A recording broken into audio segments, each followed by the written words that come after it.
Good morning again. We're going to do the second problem from your guided notes on finding the equation of a line when you're given a point and a slope on the line using the point slope formula. Now, before we get started, I am wearing a hat, and there's one of two reasons. Either A, I woke up with terrible bedhead, or B, I'm a big Breaking Bad fan. I'll let you decide what is the correct answer. All right, let me share my screen. I'm going to try an experiment and work this problem on a whiteboard. The only problem is I'm writing with my mouse, and I can't guarantee that my handwriting is going to be that good.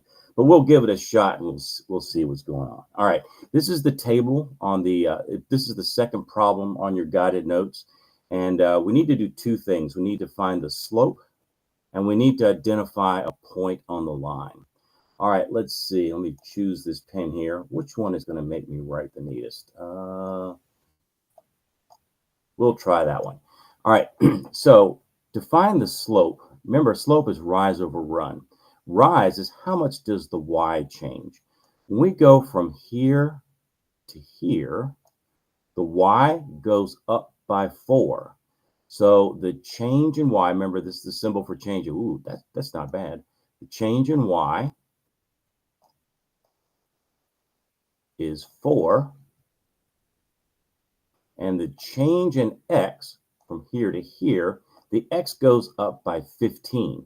So change in x is 15. And unfortunately, we end up with a fraction that's not going to reduce. So the slope is 4/15.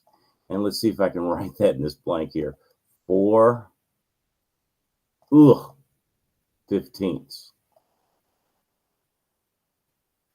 All right, now we're ready to put all this information into the point slope formula. The point slope formula is y minus, and we're going to put y1 in that case, equals m. We're going to put m in that spot, parentheses, and then x minus x1.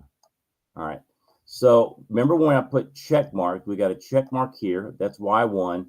This is where the m goes. This is where the x1 goes.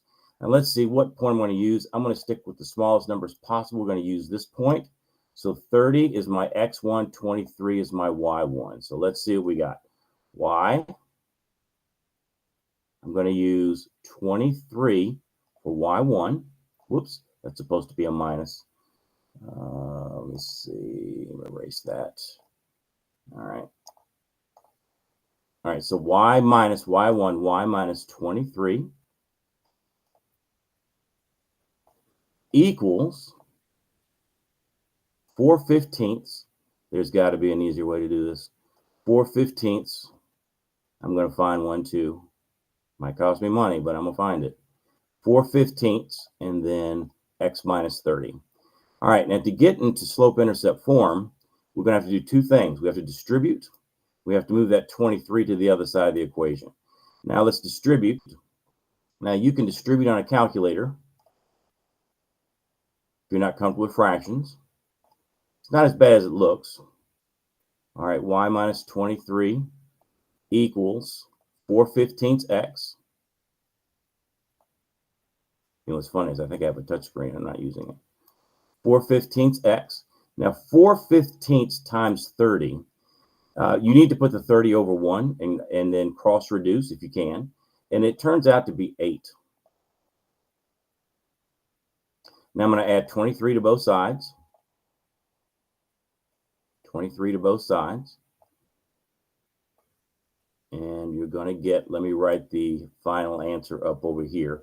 The final answer is y equals mx. M is our slope. That's 4/15.